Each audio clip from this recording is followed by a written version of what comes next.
All right, well, good evening, everybody. We appreciate everyone showing up tonight. My name is Sal Talbot. I'm the president of the Board of Education. And we appreciate, again, everybody, as well as our distinguished panel, for joining us tonight and giving up some of their time to talk about the Board of Education's school safety and protocol. At this time, I'll turn it over to our facilitator, Mike Needham, from the Needham Risk Management Resource Group. Mike? Thank you very much, Mr. Talbot. Good evening, everybody, and I'd like to welcome everybody and those people that are watching this from a distance. And I'd also like to thank all of our panelists for attending. So our goal tonight, we're going to be talking about school safety. And what I'd like to do is I'm going to start out, I'm going to ask our panelists to introduce themselves and explain just who they are and where they work. We're going to come back to them, and they're going to talk more about their roles in a few minutes. And then I'll talk a little bit about the structure and history of school safety and how we got from what a lot of you remember when we used to just do fire drills in school buildings to where we are now and the structure that we have. And then we'll have our panelists discuss a little bit about their roles, because when we think about school safety, this is very much a shared responsibility. It starts in the home. Parents, students, teachers, school administrators, law enforcement, school-based mental health professionals, we all share a role, board members, in school safety. So it's really important to understand that, and also to hear what the different folks that are on this panel do day to day that relates to school safety. And I think you're going to find this quite interesting in the level of detail that schools go into. As somebody who works with chemical plants, power plants, nobody does a better job of preparation and puts more thought into these issues than schools. It's really true. And I want to just start there before we have our panel introduce themselves, because when we talk about school safety, it's really important to recognize that schools are incredibly safe places for children to be. And that gets lost somewhere, doesn't it? Schools are safer in terms of violence. Children are much more likely to be victims of violence away from our buildings than they are here. They are less likely to be poisoned in our building than they are in their homes. They're safer from fire here than they are in their homes. And parents never like this one, but they're safer in our school buses than they are in parents' passenger cars. All those things are true in terms of data, and that gets lost somewhere, but that's really important. Schools are very safe places, and I think a lot of that has to do with the level of supervision that we provide kids when they're here. So that's sort of my starting point, and then we'll talk, like I said, a little bit about the history and evolution. But this time I'd ask each of our panelists if you just tell us who you are, what you do, and where you work at this point. Hi, I'm Drew Giaquinto. I'm a business official. I oversee facilities. Superintendent as the co-chair of the safety committee. Excellent, thank you. My name is Andrew Fowler. I'm a major with the state police. I work at state police headquarters and what we call field command. I work for the deputy superintendent who oversees the uniform operations. And amongst those roles, I oversee our school and community outreach unit, which covers our 9 troops across the state. Thank you, Major. Hi, my name is Michelle Ariola. I'm with the Glenville Police Department. I'm the school resource officer for the district. So I go into all 6 buildings. We'll get into more of what I do, I guess. Thank you, Sergeant. Good evening. I'm Steve. I'm the chief of police with the town of Glenville Police Department.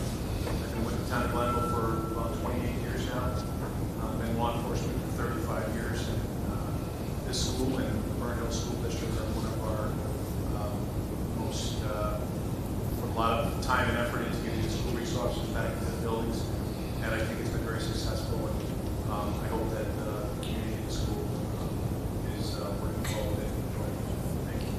Thank you, Chief.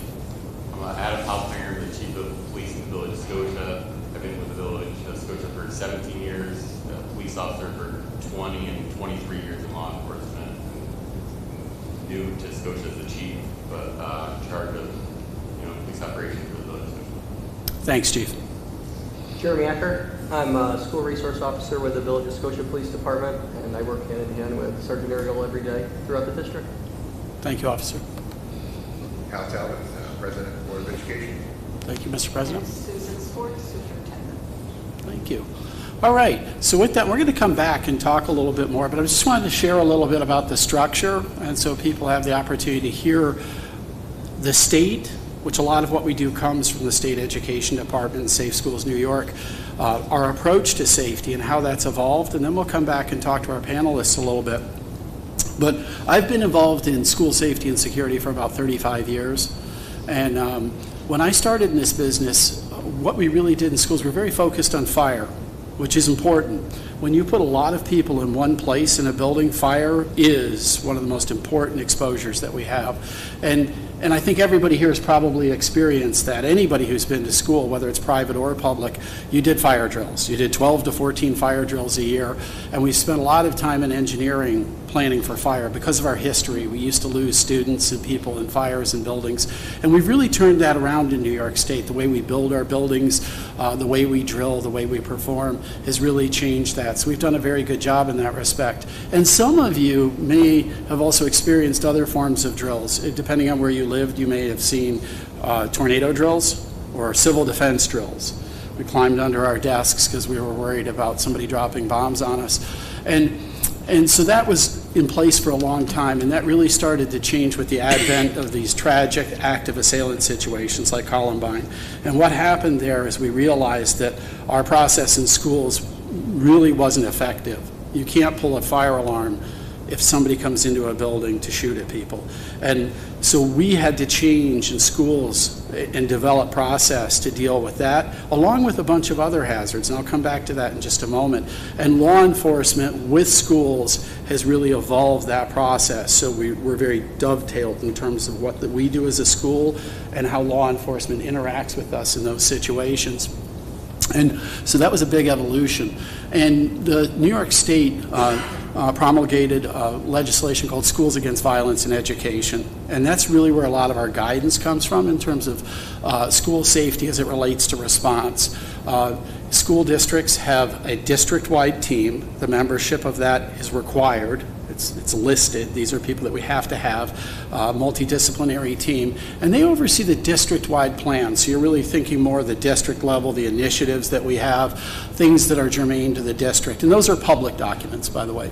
And then at each building, we have a building level emergency response plan, which is overseen by the building level teams.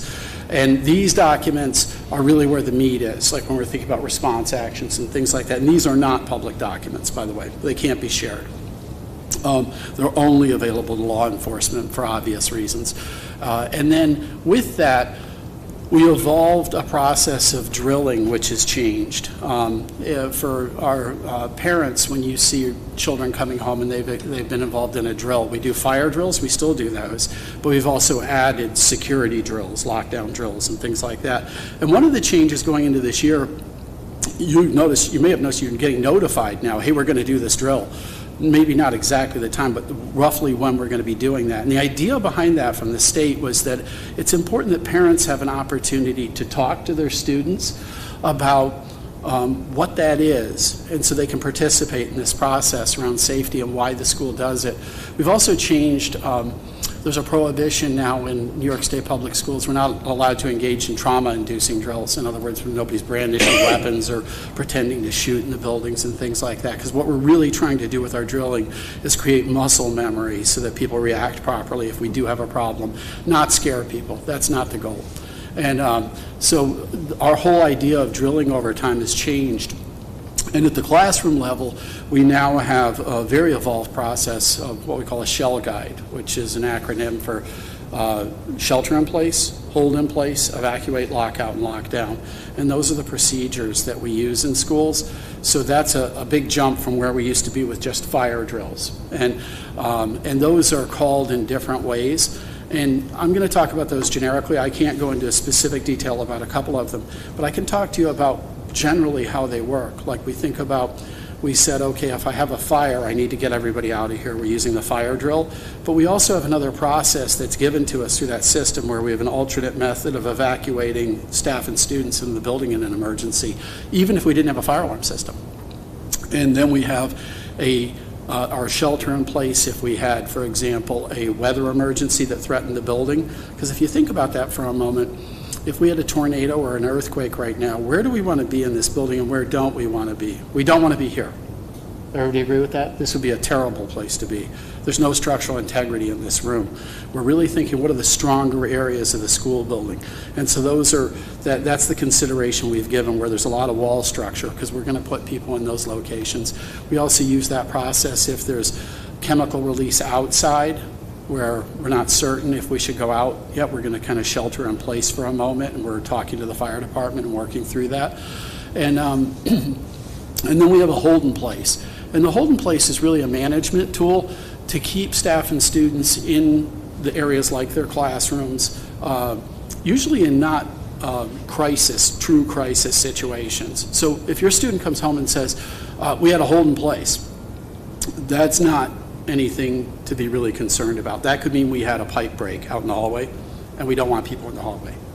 The most common use of that drill, by the way, is medical issues. Let's say we had an employee in the building had a heart attack, God forbid, and we had an ambulance crew. Well, we need to protect that person's dignity and their privacy, so we're going to have everybody stay in their classrooms. So when we're talking to students about this, we say, this is not time to text mom or dad.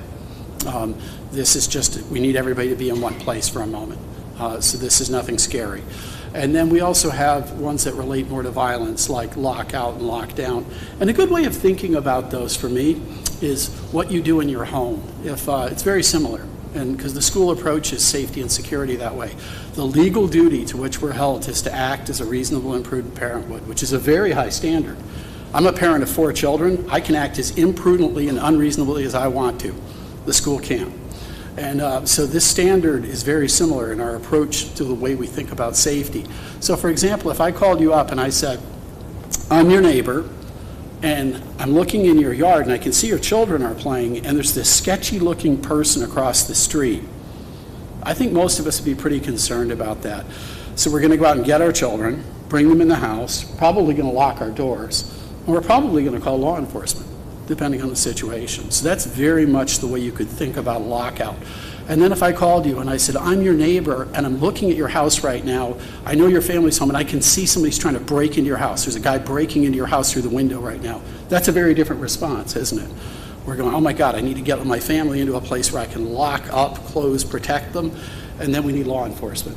And so these are really good analogies for the kind of really the approaches that we're using. There's a lot more detail obviously involved in the level of population that we have in school buildings, but this is a good way of thinking about these things, and we drill this in schools so that we have muscle memory so that we can perform that. Behind that, we also have a lot of process that we engage in to prevent emergencies. Like when we think about violence, I think probably the most important things that we do as an organization working with schools is the training and the preparation around things like the Dignity for All Students Act. And if you're not familiar with that, this is the state requirement that schools protect children from bullying and harassment. And if you're going, well, how does that relate? If we talk to law enforcement and said, what are those factors when we see somebody engage in self-harm or harm? This is often right on that list. I've been bullied or harassed, and I have this grievance, and it's unresolved. So by protecting people from bullying and harassment, that's a big step, and this is something the school controls. It's one of the elements of safety that we really can control is the prevention of bullying and harassment in our buildings, and we're required to do that. So this is a very powerful area for schools, and the requirements of this are very specific in terms of what we do, training for staff, investigations, and things like that to prevent that, codes of conduct. And then we also have safety assessment, our school-based mental health professionals, and this is such a powerful tool for me. This is where the money is a lot of the time when we're thinking about self-harm and harm to others. When we can see that a student's struggling and engage them, get them involved with our school-based mental health professionals, this 100% works. This is such a powerful thing. And I come from a very technical background, and it took me a long time to really understand and appreciate how powerful that process is. So this is something that schools spend a lot of time on, looking very carefully at student population and who needs help. And this is not a punitive process. This is designed to help kids. And so it's really powerful. And then in addition to that, over time we've evolved the school resource officer program, and our SROs will talk. And by the way, I'm going to say this very publicly. I've had the opportunity to work a little bit with the SROs here at Scotia-Glenville, and they're exceptional. They're great. So.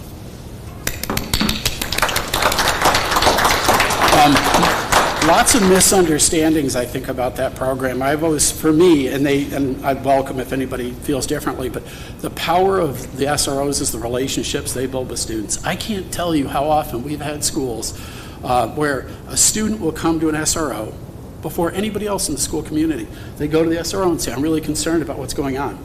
It's powerful. It's just wonderful, the relationships they build. So that's a little bit about the structure. And if you have questions about what I've said, you'll have the opportunity at the end. We'll do a little Q&A, and people can come up to the microphone and ask questions about whether it's something I've said or the panel. When you ask questions later, I'll just ask that allow me to sort of direct those a little bit to who might be in the best position to answer those. But we'll definitely give you that opportunity. So at this time, what I'd like to do is go through our panel and take a moment and tell us a little bit about, in your role, as you announced it, what do you do as it relates to school safety, and also, what are your priorities? Drew? One of my roles was door security, getting the equipment and software into our schools, secure door access.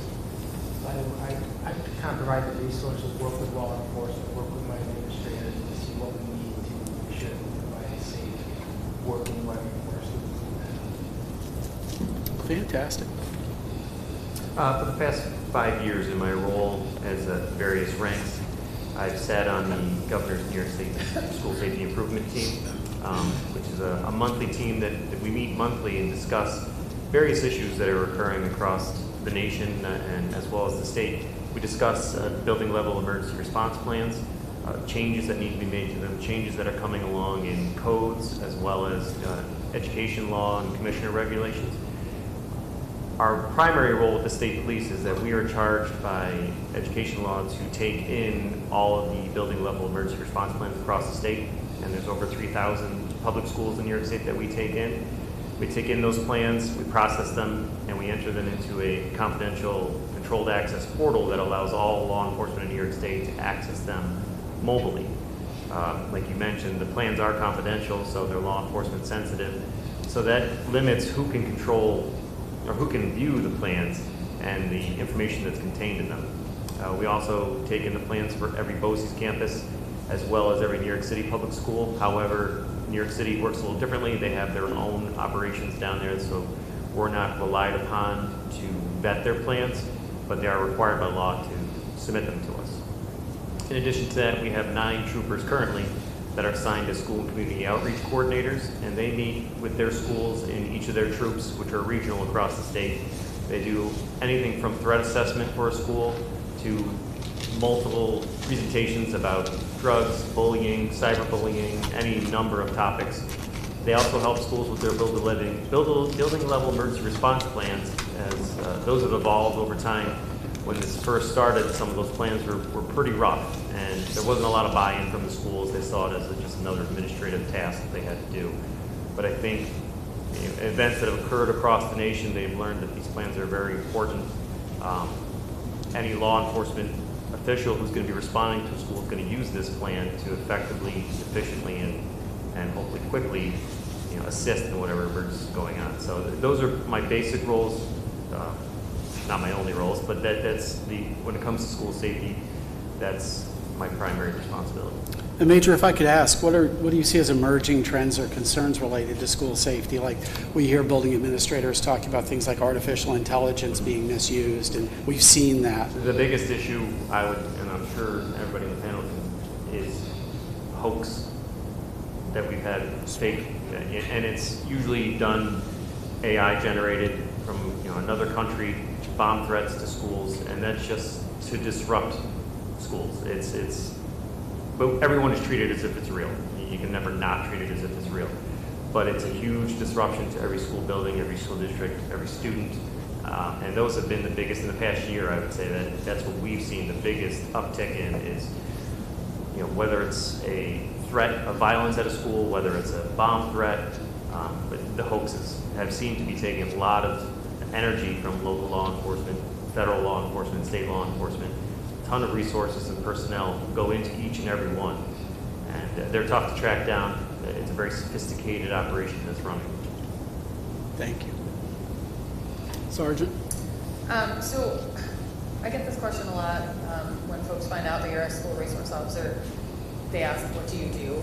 I like to start out by telling people actually kind of in a nutshell what I don't do, because I think you had mentioned there's some misconceptions out there. I think as a district, we've been around for a few years now, and I think really lots of folks have grown to understand more of what we do, but we don't do school discipline. We don't do anything that is going to impose a consequence on a student for an action that they took that's something that's prohibited by the student handbook.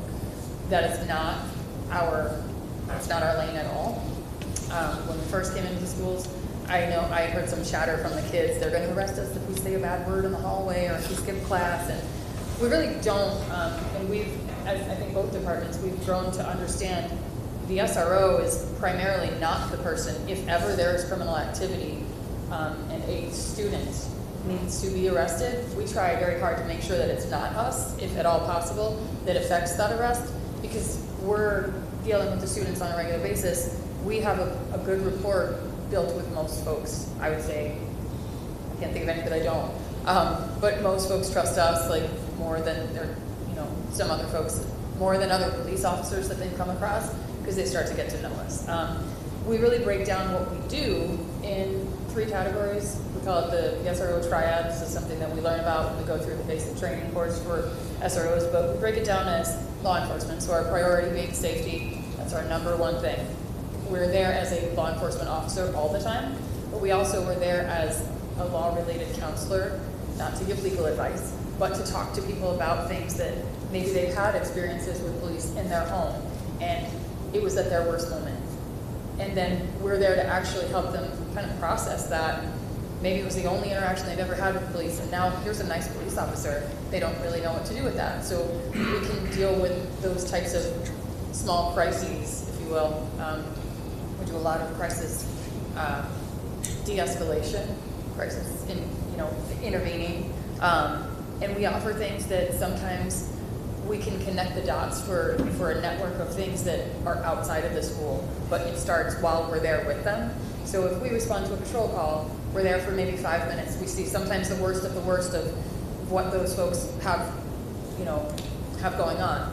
And then after a few minutes, the call is over, we leave. But as an SRO, that student that we might have dealt with on patrol is now in school for up to 8 hours. We might have more of an opportunity to just check back in with them, sit down with them, and eat lunch with them, see how things have been going since that worst day that they had. So we really get to do a lot of counseling, not clinical, but we get to do a lot of law-related counseling. And then as a law-related educator, we get to go into classrooms. In the high school, we've both been in and done, we have a lot of new drivers in the high school, and we like to talk to them. Same thing I did with my own son when he became a driver, teaching him what to do if ever you are pulled over, along with just the rules of the road and how to be safer drivers. But we go through in the business law class every year, we go through and we do a mock traffic stop. We get a little bit creative and have some fun with it, get a little bit silly, but we get to things that cover, Fourth Amendment, things about search and seizure. We get into these topics that the classes are already discussing, and we get to show them and demonstrate to them some real world applications for them, and how just if you don't stop at a stop sign fully and now you're in a traffic stop, that's a Fourth Amendment issue. So kids are seeing that there's real world applications. So we really get to develop relationships. So our priority being safety. And I did want to add one more thing. We do a lot with lockdowns. We bring in other agencies so that we are able to get regional folks involved in understanding the footprint of our schools. When we do lockdowns, I just want to say we have never induced any trauma as far as bringing in role players or fake simunitions or anything like that. What we do that is actually unique that nobody else in the region has been able to replicate. So I'm very proud that we are the first, and we've kind of set the bar for this. The school has actually requested that we do a training every summer where we bring in regional police, fire, EMS, and we are different because we have the school staff come in if they're interested in it, if they are available.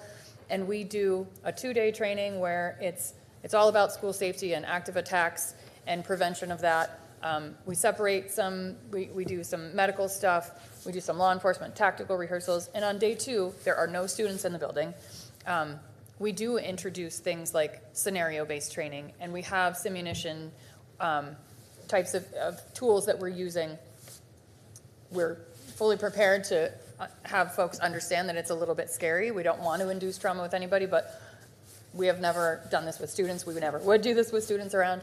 But it is exceptional training. We've got some fantastic folks from around the region that we've started to go around and do these in different schools within the surrounding counties even. And really there's no training like it. It brings everybody together and puts them on the same page so that if the worst case scenario were to ever happen anywhere near us, we know that we have a better plan. And if we had to adjust, we are already more secure because we have a plan. So if ever you see something advertised as the SGCERT, we call it the SG CERT, the Comprehensive Emergency Response Training, that's what we do every summer, and that is something that the SROs help the school put together, and we do a lot with just physical security of the building and training. So I'm a parent in the community. What's the one thing you want me to know about the SRO program? I don't know if I'm allowed to do a little plug, but I would say that it's absolutely, I believe it's indispensable. I think that it is a connection that now that we have it, we should protect it, make sure that it takes the right person wanting to, the right motivation to be in there. But now that we have it, I don't think it can ever safely go away because we've established so much of the relationships with linking now law enforcement, not only in our town and our village, but in our county, in our neighboring agencies. And we've developed this network that exists because we have the SROs in the building. I think it's absolutely something that we should hold on to and protect. Thank you. Chief? I think that a couple of my goals that were early on have evolved into what they are today. Back in the early 2000s, around 2000, 2001, the Glenville Police Department provided the Scotia-Glenville School District with an SRO, part-time SRO back in the day, by the name of Greg Christina, I think he was representing a detective. The program was smaller and a lot less involved. It didn't have all the training, but it did garner relationships between the students and the police department, and that was kind of our main goal back then. It did go away for a while. When I became lieutenant in 2010, I started to work closely again with Susan and her staff, the administrators in the buildings, and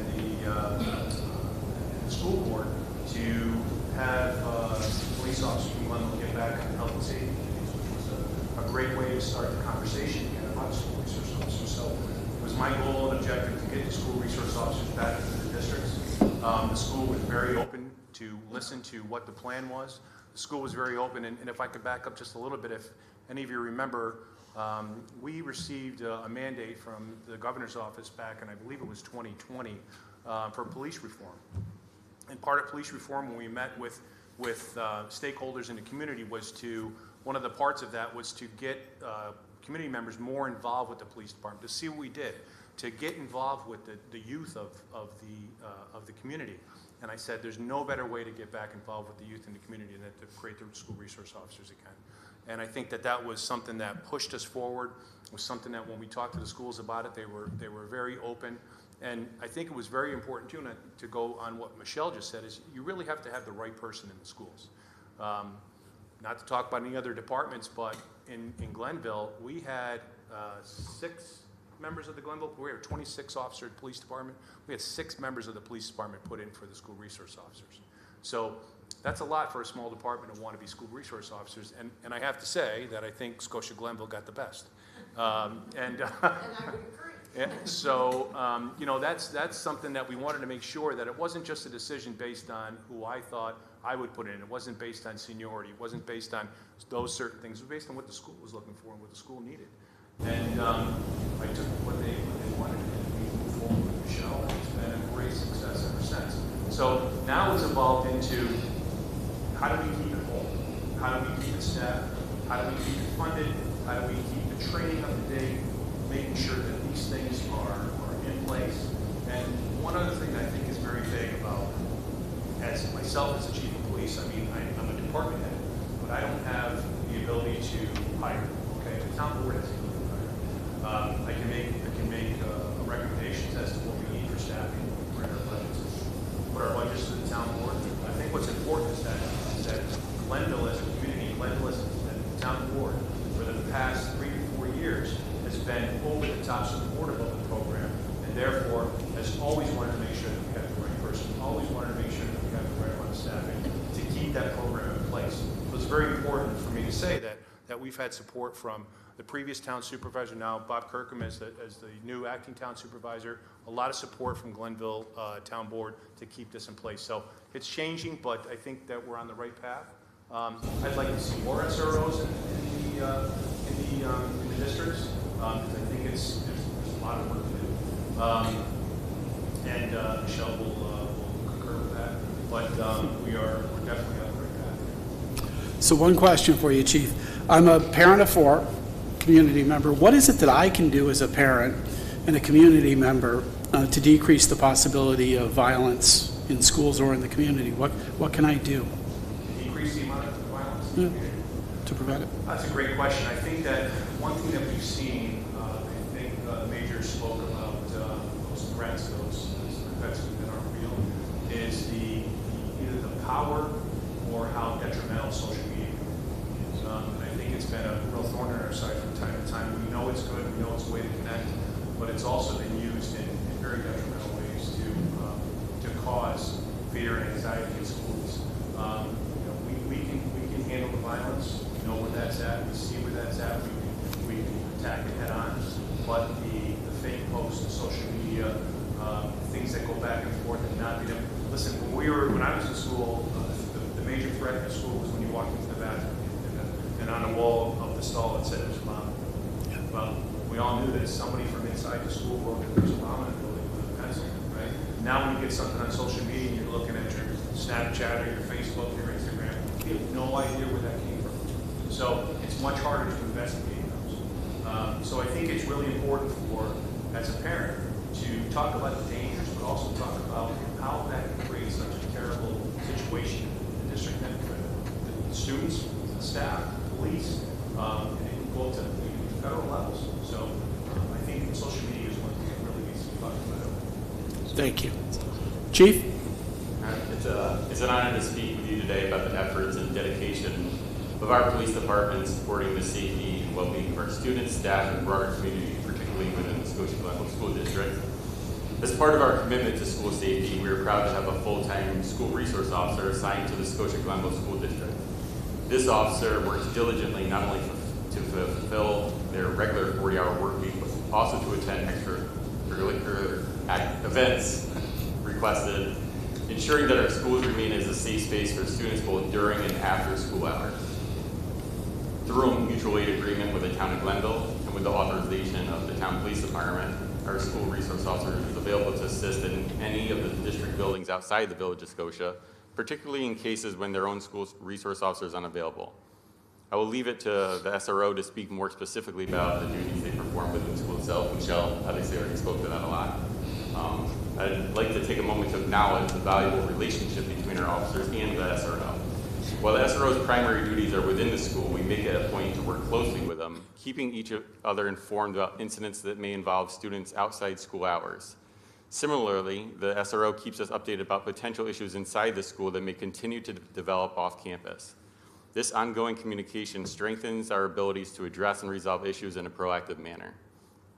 Beyond the role of our SRO, our department takes an active role in the safety of the entire school community. Our officers assist with arrival and dismissal of students to ensure traffic flows safely and that children are able to enter and leave school grounds without incident. We also have school crossing guards positioned at critical intersections to help students who walk or bike to school. In addition to these daily responsibilities, our officers play an important role in emergency preparedness. They participate in a variety of drills, including fire drills, lockdown drills, and relocation drills, all of which are essential for ensuring our schools are prepared for any situation that might arise.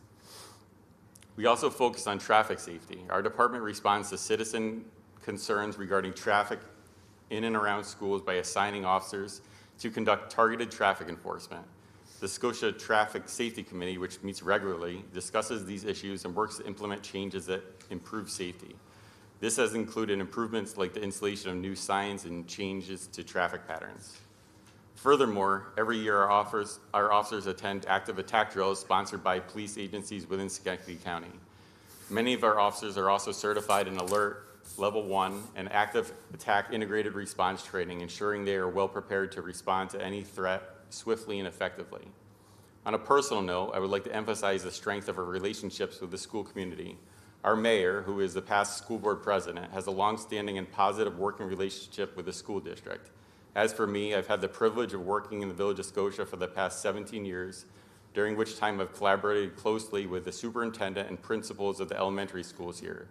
Additionally, I've served on the school safety committee before our school resource officer was assigned, and my wife also works for the school district, giving me a deeply personal connection to the work we do to keep our schools safe. In closing, I want to assure you that the Scotia Police Department is fully committed to ensuring the safety and security of our students and staff, whether through our dedicated school resource officer, our officers' participation in emergency preparedness, or our traffic safety efforts. We remain steadfast in our mission to support our schools safe and our schools and the entire community. Thank you for your time, and I look forward to continuing our work together to make our schools a safe environment for all. Thank you, Chief. Similar to the question that I asked Chief Janik, what would you say to me as a parent if I said, you know, what's the one thing you would like me to do to enhance safety in the community and in the school? Is there anything I can do? One of my pet peeves is, in Scotia, it's a walking community, so we're often seen in a store and a parent will go to you in Stewart's and say, you know, there's son there, and oh, if you misbehave, you know, the officer's going to take you away. And that's like one of my pet peeves. You have to trust the police so that in that time when you need help, that the kids are sure that they can call the police for help, not to be scared of the police officers. So as a parent, to like teach to your kids that come to the police for help, don't be scared of the police. We're here to help you. That's our job. Thank you. Officer? So, Officer Ariola, or Sergeant Ariola, touched on a lot of the direct working with students on a daily basis. I was going to touch on some of the stuff that we do every day behind the scenes, which is a lot. But before I get into that, I just want to kind of piggyback on a few things about directly talking with the students. Sacandaga and Lincoln are two of the elementary buildings that are located within the village, which my focus is there quite often. This is my second full year within the school district, and I'm proud to say that I've seen positive change just in that small time frame. Directly working with students, it's been really awesome to kind of see just the 5th to 6th grade transition, and when they see you at that elementary building to now when they're, you know, in a much different setting in the middle school, it's amazing to see what you mentioned at the beginning. Kids will come up to you before they'll go to a teacher or an administrator, and I've seen that proven true this year. Working in the village, as my chief said, it is a walking community, so I will have a lot of usually middle schoolers, but sometimes even high schoolers, you know, come to me saying X, Y, or Z is going to happen after school. I'm concerned. I walk home, and something as simple as, okay, well, guess what? You're going to see my car, and I can't tell you how many times I'm either around Sitco or coming down Sacandaga Road as just a presence to deter, you know, anything amiss from happening. So that is something that I just wanted to touch on, that, especially being with the village, with all the walking community. So some indirect access, indirect things that we do on a daily basis. We work daily with the building and district level administrators. We pass along any relevant law enforcement information. Sergeant Areola and I are both on the New York State Intelligence Center's distribution list, so we see any possible school swatting or threats that come down, and we can pass that along to the district administration as we see fit. We have weekly meetings, at least in this building, with the administration and counseling staff, just go over anything that could have happened either A, in the building during the week, or B, out in the community during the weekend that may trickle back into the school.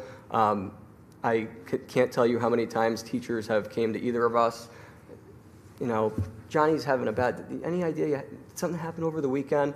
And, you know, because of us being here, we're able to bridge that gap of, yeah, there was something terrible happened over the weekend. That's probably why he's in a bad, bad shape today. And just that alone, can, I think, make a huge difference. We act as, I would say, a liaison between the school and our county juvenile probation unit for any issues as far as that goes. I know that Sergeant Areola touched on drills. We assist with any and all emergency drills that are completed within the district. Fire drills, also known as evacuation drills, lockdowns, lockouts, relocation drills, and so on. We are always have a presence involved with that.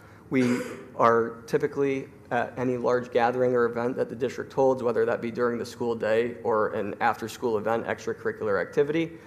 Really, it's good to have a law enforcement presence at any event where there's going to be a mass gathering. I think, any of us sitting here could think of current events within the last 6 weeks even, and see that there's definitely a need to have some sort of uniform presence of law enforcement when you're going to have a large crowd gathering. We assist with home visits with either counseling staff or administration. Say a student hasn't been to school or there's a concern, we'll often complete home visits with the assistance of a school official. We work daily with Child Protective Services, the Department of Social Services. We can help interpret custody orders and orders of protection. Any issues involving custody or orders of protection come up with parenting often, and to have that resource right in the building to just be able to look at it and say, no, this is what you can or can't do, I think is paramount. We assist with each building's level emergency response team and plan, and we, at least I can say, around the elementary buildings, I've worked quite heavily with our traffic safety committee to have some changes made with signage and just traffic flow in general to make it safer for pedestrian and vehicular traffic. And one thing I definitely want to touch on is not only do we participate in the building and district level committees, but we sit on the BOCE's Health and Safety Committee monthly. And then also over the summer, Sergeant Areola and I attended a BOCE's training that was 3 days. It's called CSTAG. It's a threat assessment model that the district has adopted. So prior to this year, we didn't have a uniform vetted, I would say, threat assessment model. And now we can serve on a multidisciplinary team and look at it from a wider scope and assist students with that may be in crisis, that may have made a threat, whether it be a transient or substantive threat.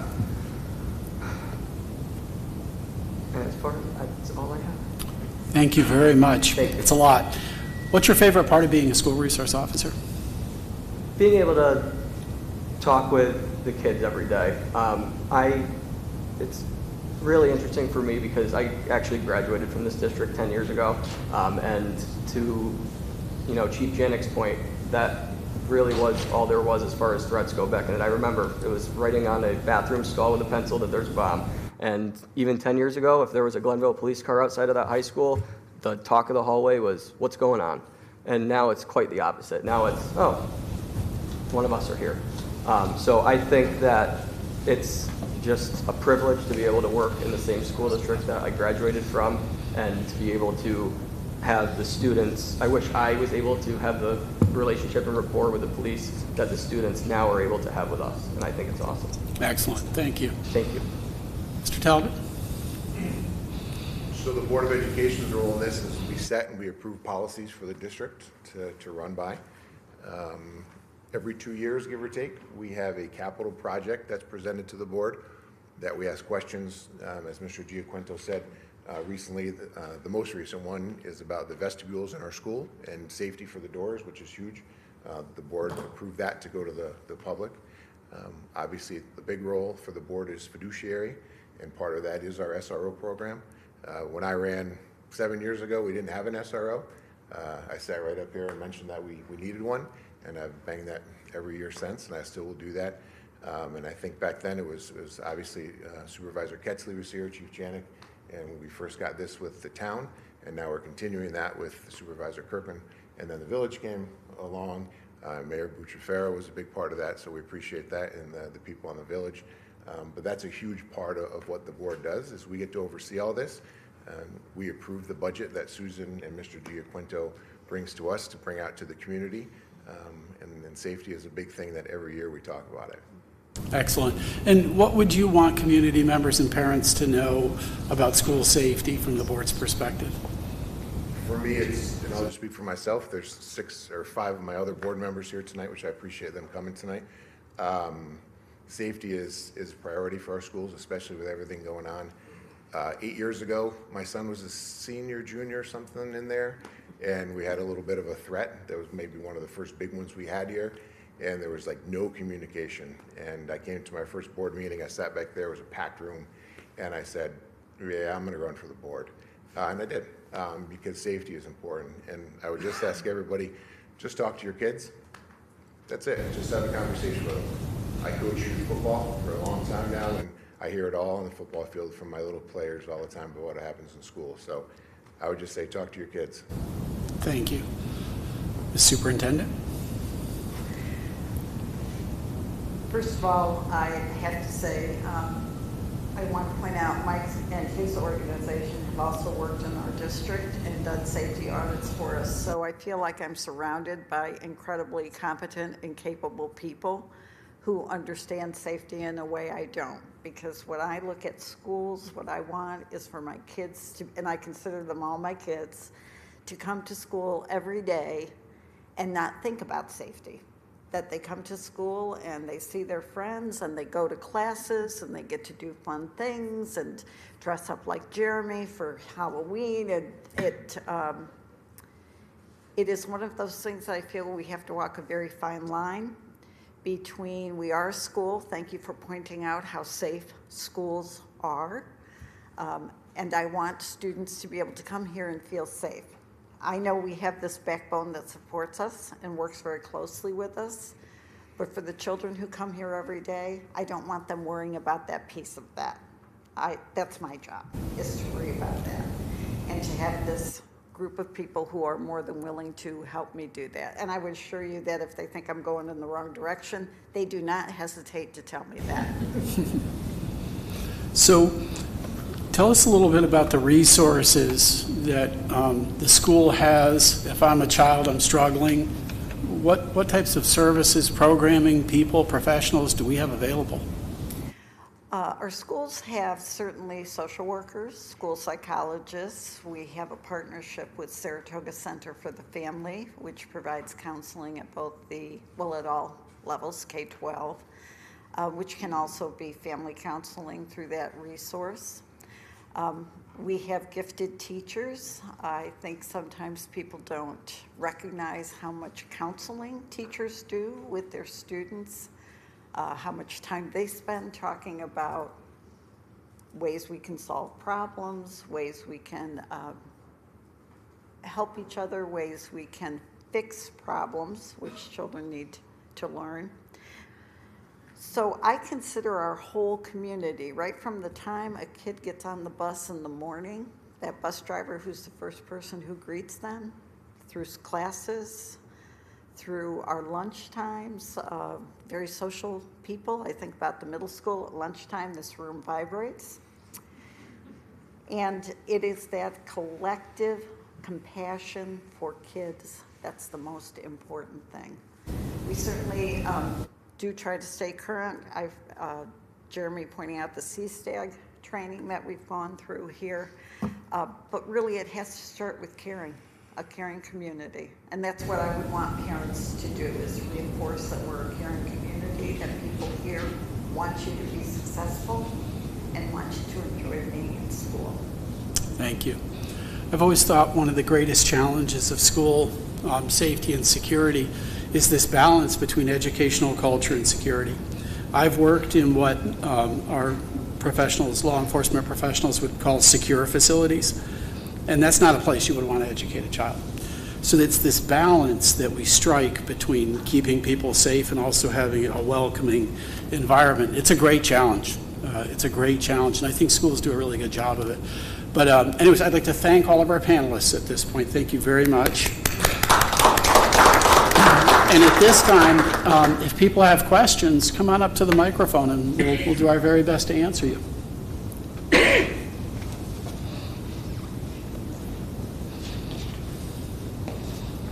was just hoping you could explain your procedure for, sorry, that was kind of loud, for notification to parents and family members and guardians of children in the event of an emergency. Obviously, when an emergency first kicks off, I would assume your top priority is, assessing and dealing with the situation at hand.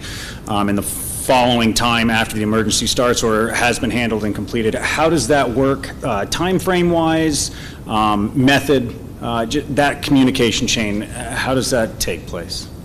And I'm going to say something, having worked with schools and been involved in every type of emergency under the sun. One of the most difficult things in this day of technology, we're in the middle of a crisis, and we as parents want information right now. And our first priority is the safety of the kids.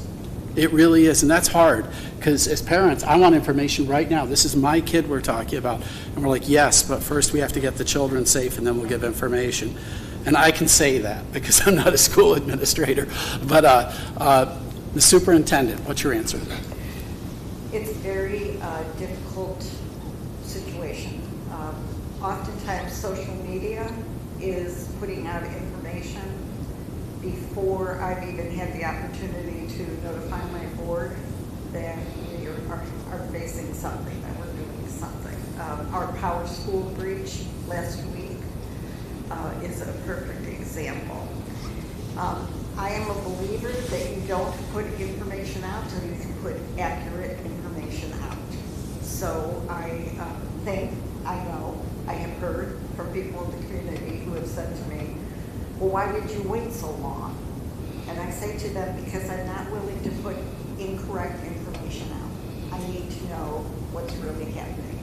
If I use our Power School breach, where we thought our student data had been breached, some of our staff data had been breached last week. First, Power School told us we weren't breached. There had been a breach, but we weren't in it.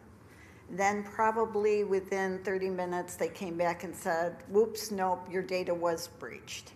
We said, which data? They weren't really sure. So we were going back and forth. I have an excellent director of technology. She was on the phone talking to them.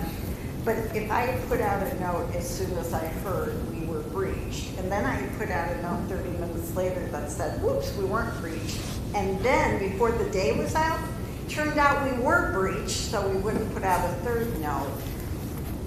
It seems to me that causes more anxiety for folks than having to wait till I have accurate information. We had I guess I refer to it as a swatting incident a few years ago, where one of our students received a text from a student who wasn't living here, doesn't live here, lived in another state. Somehow these people all got convoluted, and it looked like there was the potential for, how would you best describe it, my friends in law enforcement? What kind of situation? Was this the Snapchat? Threat. It was a potential threat. Threat of violence. Yeah. That went to social media so fast, and people started coming here to take their children home. I would say on behalf of the folks from law enforcement, they got here right away. We were fairly certain at that point that it was not a real threat, certainly not a threat to us. As it turned out, the threat was about a different school district and also wasn't really a threat towards them. But we could have miscommunicated multiple times during that situation because we were all working so diligently. I was relying very heavily on law enforcement, including the Joint Task Force, the state troopers, to help me understand if this threat even applied here. So I am more inclined to sort of take a step back and wait until I have truly accurate information. Could I ask a follow-up question to that? So I heard that a student, as an example, committed this threat, this action, violated the code of conduct, but you've never told us what you did to that student. I think this is probably one of the hardest things for parents to understand. I am never going to talk to you about any child except your own. And that is because I will tell you that I believe consciously that is what I need to do. My job is not to inform you of what other people's children are doing. That is between that family and I. People think they are entitled to that information, but there are lots of laws, the Federal Education Rights and Privacy Act, SIPA, which is computer safety, all kinds of things that even if I wanted to tell you, I could not. I will tell you though, as an educator, a longtime educator, it is never my desire to share that kind of information with other folks. I would tell you that probably my board gets a little frustrated with me at times because I will not tell them. I will not give them people's names. So is Power School the primary source of information? Sir, could I ask you? We are streaming this. It's important that everybody has the opportunity. No, you're fine. Once all the information has been gathered and confirmed to be accurate, is Power School the primary source of distribution of information? And also, second part to that question, in the days, weeks, months post any sort of emergency, is there a particular point of contact at the school? Should parents have follow-on questions that they should be contacting? Is it yourself, or is it one of the SROs? Is there a specific designated individual?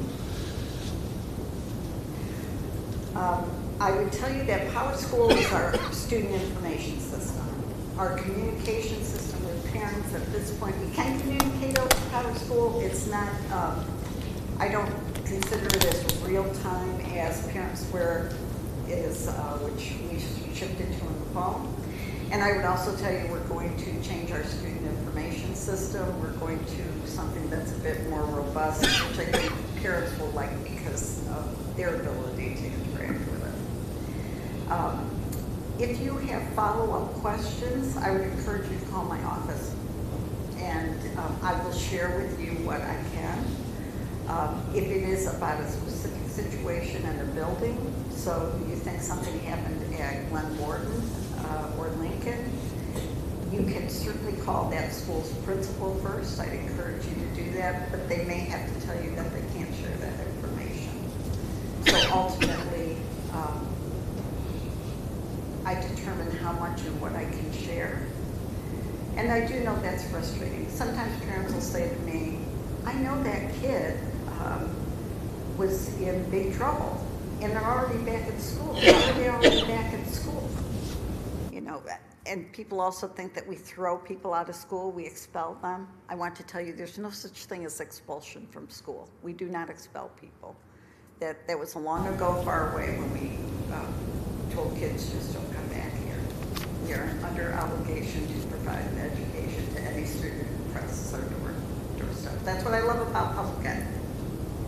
Excellent. Excellent questions. Thank you. Other questions? Anything at all? Anything you've ever wanted to know about Scotia-Glenville? The panel does birthday parties, bar mitzvahs. Anything at all? Well, in that case, I appreciate. You got one? Oh, I have one. Excellent. Hi, I'm Emily Orr. I know most of you. I'm a member of the school board. I've also been an educator for 35 years, and I think the conversation that I have most with parents is about cell phones. And with all this conversation now about cell phone policies, I was wondering if somebody could speak to, I'll give you an example, is parents will ask me, well, why can't my child have their phone in school? I just want to be able to reach my child in case there's an emergency, and the children say, I want to reach my parents in case of emergency. But I read a lot and I hear a lot about how if there was to be a serious incident, that it's actually not a good idea for students to have their phones. And I was just wondering if somebody could speak to whether there's any truth in that. I'll field that first, and then we'll turn it to the panel. Cell phones are not necessarily helpful with students in emergencies, and you know, one of the things that when we talk to auditoriums full of students, we say, okay, we went to lockdown, you're texting, who are you texting? Mom and Dad. What are Mom and Dad going to do? They're going to come here. Chief Janik, is that helpful? No. Is it dangerous? And we had, in my home school district, we had an active assailant event, and we lost our cell phone network. That's a very narrow bandwidth. And the cell phones didn't work because everybody went on their cell phone suddenly. And so that's really can be problematic. And I think one of the things that we say to students is, give us a few minutes. We're in an event, there will be a time when you'll be able to use your cell phone, but just give us a few minutes. Because I think we all as parents have that same reaction to come, but the police don't know who I am. I come running in the door, I want to get my kid, they don't know who I am. They don't know if I'm an active assailant, and we're also jamming up the roadways coming in where we need responders coming in. And so for me, that's a very big piece, and it's very hard because it's natural that when there's an event, we immediately want to reach out to our kids. Our kids want to reach out to us, but there is a downside to that. So I guess let me start with law enforcement. Who would like to? Real quick, in the early stages of an incident, regardless of what it is, let's say it's an incident where you have a lockout or a lockdown. One thing is that you have, at first, very limited resources to address an actual threat. You may have the SRO, you may have some mutual aid, but police are responding. Yes, they are responding to the scene.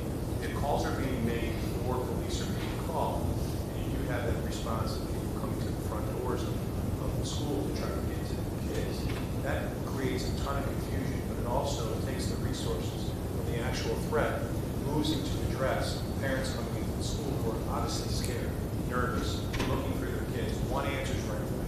And then those interactions between law enforcement, school officials, and parents, a lot of times turn out adversarial. So now you really have a problem with your hands when you actually still may have a threat that's either inside or outside of the building. So it's very important to remember, if your children, school-age children, are in a mall, and I don't know how long malls are going around, but if they're in a mall and an incident happens in a mall, obviously you want to go to the mall to get your kids. But I think what's really important to remember that in this day and age, and especially in this district, that's what our SROs are here for. That's why we share a mutual aid agreement with law enforcement in Scotia, because our number one priority is the staff and the students within the school. So we are coming here to take care of the threat. We're going to address it. We're going to get here. Let us handle it.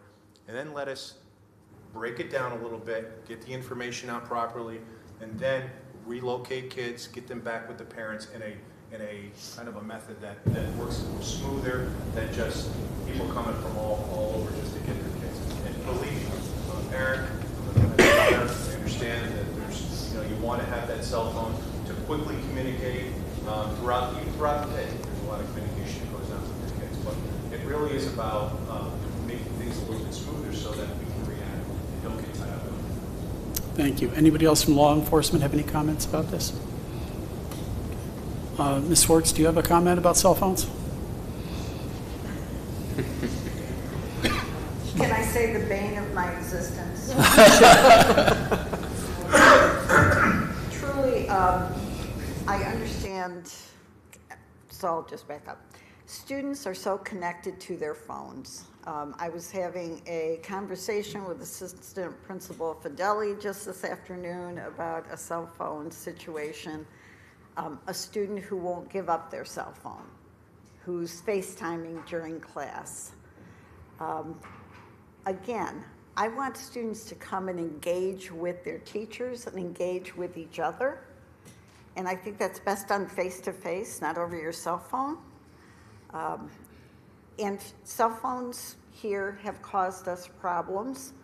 Again, are these major issues? No, they're the kind of nasty things that people used to do to each other face to face, but kids are doing that over cell phones to each other. So they're setting up, I don't like you, but I do like you, but I don't like him, and it's that same kind of thing, but it's much more insidious because we can't see or hear it going on until it becomes really problematic. I wish folks would put, grown-ups too, frankly, put their cell phones down and engage with each other, and engage with their teachers, and engage with their classmates, because there's all kinds of skills you learn doing that. People will, I'm sure you've all seen this, people will be walking, they'll be talking. I'm of an age where I still think they're talking to me, and I'm trying to talk back to them, and then I realize they're not talking to me at all, they're on their cell phone. We have got to do a better job of connecting as human beings. That's part of what we learn in school, is how to connect, how to talk to people who don't agree with you, how to resolve differences, and we can't do that if we're all stuck on our phone all day long. Thank you. Thank you, Chief. In like an emergency situation, so in another time, or we had a young girl that was struck and killed by a train in Scotia, and with social media and everyone having phones, before we were able to send county police to her mother's place of employment to notify her that her daughter was killed, she saw on social media that her daughter was killed.